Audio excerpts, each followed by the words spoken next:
WJBF.com.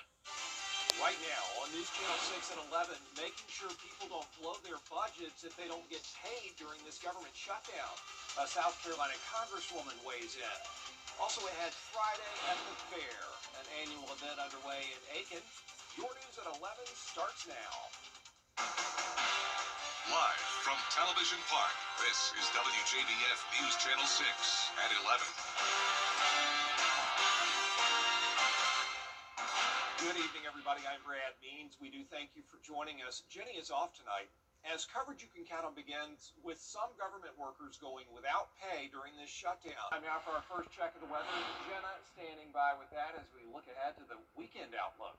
Well, it's going to be a bit of a wet weekend, at least for some of us, and it's also going to stay breezy. The winds have been coming out of the northeast over the past couple of days, and you can see there the American flag is blowing quite a bit here on our Terry Lambert Hyundai Skyview Cam in Emmanuel County.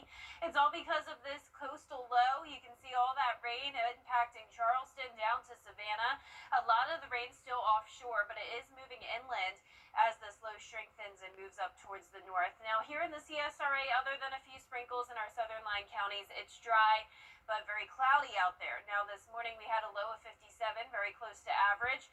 Our high today was only 73, well below average for this time of the year. Right now we're in the upper 50s through low 60s, 64 in Augusta, 63 in Aiken, and our dew points are still on the lower side in the 50s. So we still have mostly dry conditions. That's why we're not seeing a whole lot of rain.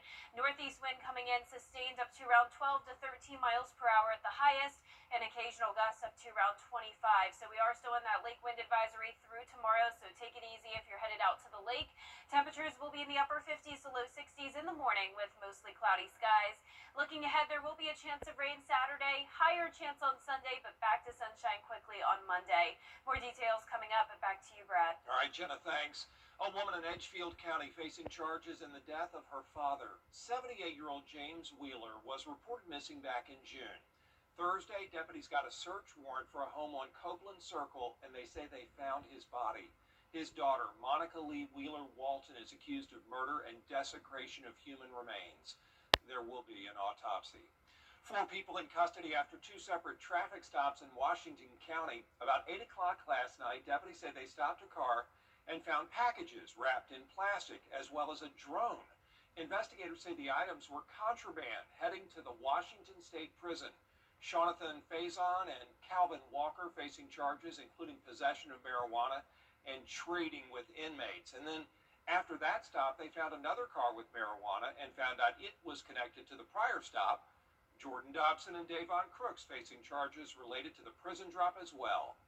Work is underway to replace the old Vaucluse Road Bridge in Aiken County, and that's welcome news as crews are putting up traffic control devices. The government approving $8 million to build it. It should start next month. That bridge, you may remember, destroyed in a fiery tanker truck collision back on June 14th. It should be finished in the springtime. A new nonprofit to help small businesses get off the ground in Augusta. They cut the ribbon on it today. Kim Vickers was there.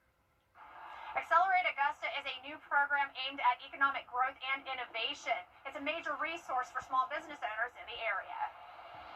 I'm proud, I'm ecstatic. We have a great crowd. I already been working with entrepreneurs. This means so much for the city of Augusta, and I'm just so proud to be here. The idea for the organization came 4 years ago when so many small businesses struggled to stay open during the pandemic. During COVID, a lot of people started what I call cottage industries in their homes. We were quarantined, and they started, hobbies and making things, and a lot of small businesses came out of that. And this is just a center that gives them the resources to succeed. Accelerate Augusta is a startup center for small businesses, providing a range of resources like mentorship, financial planning, and access to funding. Just to ensure that small businesses thrive, grow, existing small businesses expand. It's just to be a training center where they get all the resources they need to thrive. The nonprofit's executive director says the community support for Accelerate Augusta is impressive, and he's excited for the new journey. I came in from Charlotte. I've been here for about 6 weeks, and I am floored with the amount of support that I've gotten from the community, and it really means a lot. The city of Augusta owns this building, and they're providing it to Accelerate Augusta rent-free for the next 20 years. In Augusta, Kim Vickers, WJBF News Channel 6. Georgia lawmakers are pushing the benefits of electric vehicles. Data, as Jenna showed us, the temperatures are cooling down, the leaves are changing color, and it is fair season. One of those fairs opening tonight. Frances Floresca was there. The fall breeze is certainly here in the air at the Western Carolina State Fair. Families are coming to the fair for rides, games, and funnel cakes. The sound of joy and laughter fill the fairgrounds. Several attendees talked about what they love most about the fair. The rides. And what's your favorite ride here? The south of the border. There's a lot of things to do, and we can hang out with our friends. Because you can win prizes and have fun. While families are already enjoying themselves at the fair, some still remember what it was like last year after Hurricane Helene hit the CSRA. The fair in Aiken was one event not canceled after the storm devastated the region. Amanda Dennis, the vice president of fair operations, explained what it was like last year right after the storm. She said there was damage and darkness as they were setting up for the local attraction. We went 10 days without power here. We didn't get power until 2 days before the fair opened.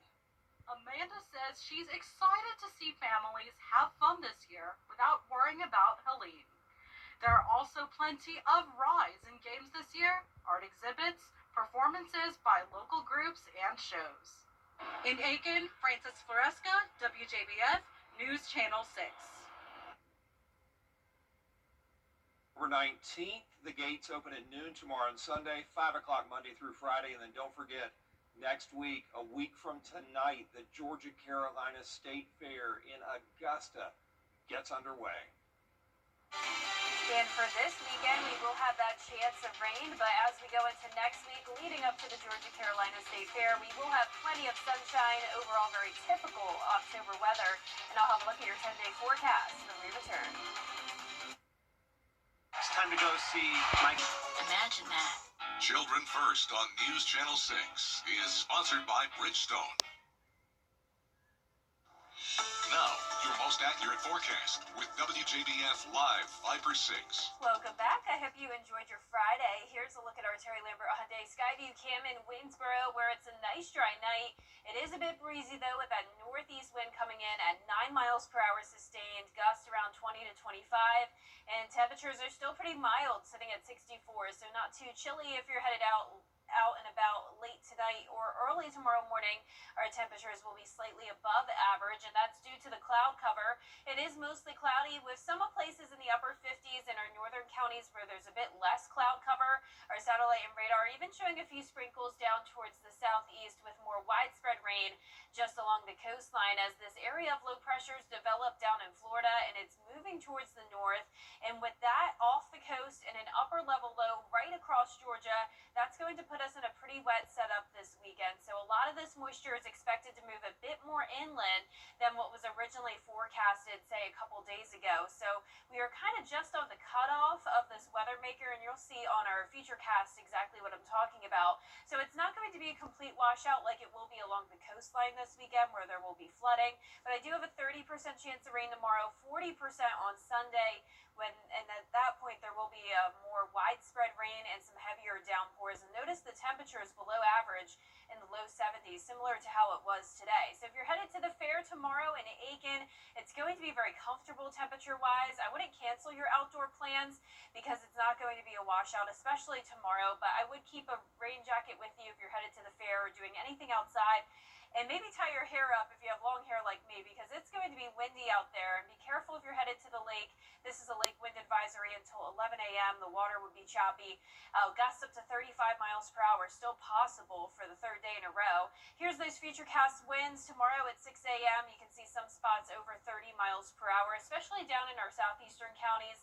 Here, as we go into Saturday evening, a slightly lower, but then the winds start to pick back up again. on Sunday, especially down in Barnwell, Bamberg, Allendale County. So it's possible that that lake wind advisory could be extended further. Now, here's the futurecast tomorrow at 6 a.m. We're mostly dry, and some of our counties even looking mostly clear, but definitely a good amount of cloud cover on Saturday. A few light showers coming through. We're talking very, very light in nature. That's why the rain chances so low. But then more widespread rain, still really light though, coming down Sunday morning. Heavier downpours likely in our southeastern counties. So like I mentioned, we're kind of just on the cutoff of this non-tropical low pressure. Then as we go into Sunday evening, scattered light showers. So overall, this rain won't be amounting to a whole lot. Some places, though, could get a couple of inches, especially down in Allendale, Bamberg, and Augusta and Aiken, maybe half an inch to 2 inches at the most. But notice our northwestern counties really not seeing much at all. That 10-day forecast showing us all go back to sunshine as high pressure takes over early next week. It's going to be beautiful, with temperatures warming up a bit, back into the lower 80s. All right, Jenna, thanks a lot. Congratulations to the Augusta Fire Department and its new class of recruits. They celebrated the graduates today, marking the culmination of months of rigorous training and dedication. And this year's class theme, a nice one, answering the call, a commitment made. I'm reminded of their perseverance, the rigorous training that they've gone through, the constant nights of studying, along with the physical challenges that they've met going through such a rigorous program. Very excited. It's a very challenging program, very excruciating process, but it was very rewarding. Way to go. This year there were 13 in that graduating class. Coming up, a deadly plant explosion in Tennessee. We are covering the investigation when we come back. But first, the winning numbers for tonight's South Carolina Lottery. Pick 3, 768. Pick 4 tonight, 8905. The Fireball was 1. At Kroger, you never... Local football tonight, the 378 war between Washington Wilkes and Lincoln County is extra special. Washington Wilkes athletic director leading an effort to pay tribute to one of the opposing coaches. Lincoln County AD and defensive coordinator Parker Martin diagnosed with colon cancer just 2 months ago. And now the Washington Wilkes community is honoring him with colon cancer awareness bracelets, and they took donations at the game to support him and his family. Hope's a nurse. He's a teacher and coach, and they're raising 3 small children. To have to go through this struggle, we just want to be there for them and show them some love and support. Kind of blows you away. You know, you never really think of yourself being in this situation, but then you're overwhelmed and you almost don't feel worthy. Coach, you get well soon. You know, Martin used to coach at Washington Wilkes. His wife's parents spent their entire careers working in the Wilkes County school system. Small world.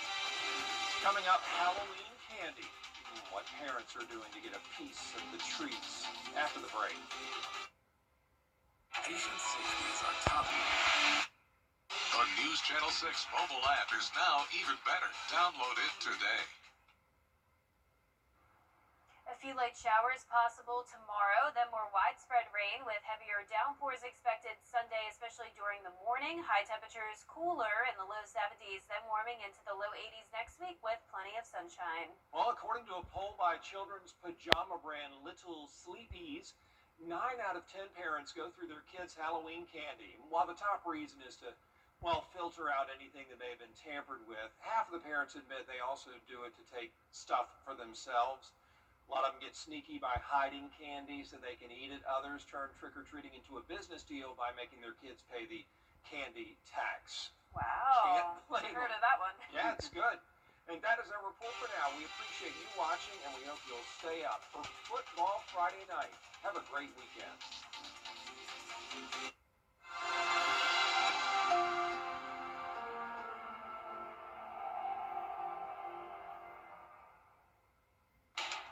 Wednesday. Augusta University Health System is now WellStar, affiliated with Medical College of Georgia, which means you get more personalized care, more compassionate expertise. WellStar, more than healthcare, people care. Every child deserves a safe place to heal and thrive. At Child Enrichment, we help kids who faced abuse, neglect, and exploitation. From counseling to advocacy in court, we're here every step of the way.